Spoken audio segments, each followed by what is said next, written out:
ममता ममता ममता, क्यों इतना डर है ममता का भाजपाइयों में? अब तो ऐसा लगने लगा है कि बंगाल जीतने के लालच में भाजपा पूरे देश से ही न खत्म हो जाए।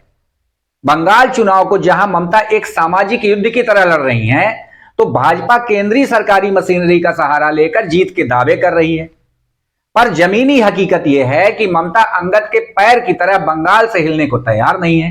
कि सरकार चोर है, लेकिन ये नहीं कहा कि हिंदुस्तान की सरकार चोर है, कि पाकिस्तान की सरकार चोर है, या अमेरिका की सरकार चोर है, या बरतानिया की सरकार चोर है। तो वो अफसर ने मुझे देख के अफसर मुस्कुराया और कहा कि अच्छा, आप हमें बेवकूफ भी समझते हैं, क्या हमें मालूम नहीं कि सरकार कहां की चोर है? दस्तावेज है जो इलेक्शन से संबंधित है, उन सबों को चोरी करने के लिए आई थी। हम शांतिपूर्ण धरना दे रहे थे। मोदी का नाम सुने, नरेंद्र मोदी प्रधानमंत्री का। प्रधान को जान रहे हैं, तेल बेचने वाला, चाय बेचने वाला, चाय बेचने वाला। अरे वो प्रधानमंत्री है। तेरा प्रधान जाए सदन में, हमको उससे क्या मतलब है? क्या हो रहा है देखो, ये क्या हो रहा है देखो, ये क्या कर रहे हो आप? अमित शाह को बुलाओ या ऑफिस में। बंगाल में क्या कर रहे हैं अमित शाह? अमित शाह क्या कर रहे हैं? ये क्या चोरी कर रहे हैं? वोट चोरी कर रहे हैं अमित शाह। भाजपा के पास एक घिसे पिटे हीरो मिथुन चक्रवर्ती हैं, जो हिंदुत्व के सहारे भाजपा को पार लगाने का पिछले चुनाव से सपना देख रहे हैं, पर उनका सपना सपना ही रह जाता है।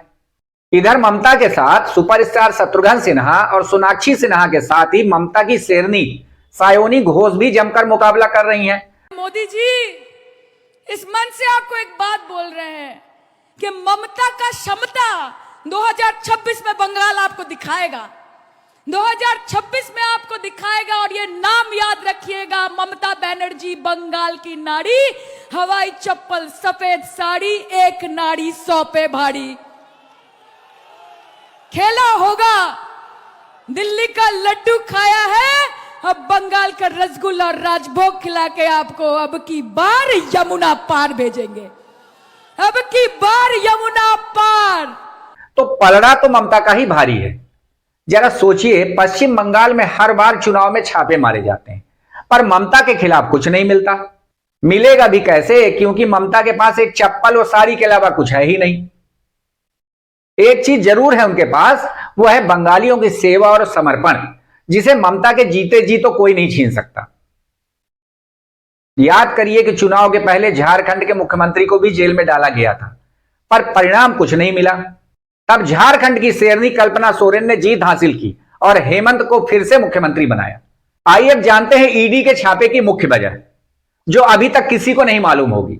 दरअसल बात यह है कि अमित शाह को बंगालियों ने बैरंग वापस भेज दिया, तो ईडी के जरिए ममता बनर्जी के प्रत्याशियों की लिस्ट झटकने की तैयारी की गई, पर बंगाल की शेरनी ने अपनी फाइल छीन ली। The candidate list, the party strategy, the party plan. Is it the duty of the ED and Amit Shah? The nasty home minister, the naughty home minister, who cannot protect the country?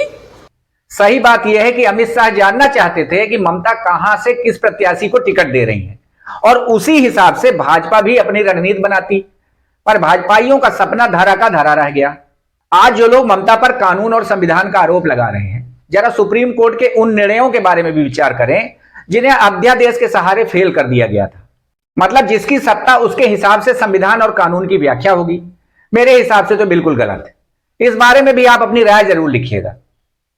ममता ने ED के छापे के दौरान केवल अपने प्रत्याशियों की list व अपने पार्टी के कागज लिए, क्योंकि अगर वे ऐसा न करती तो ईडी के बहाने वे कागजात गलत हाथों तक पहुंचते और बंगाल का चुनाव दूषित हो जाता।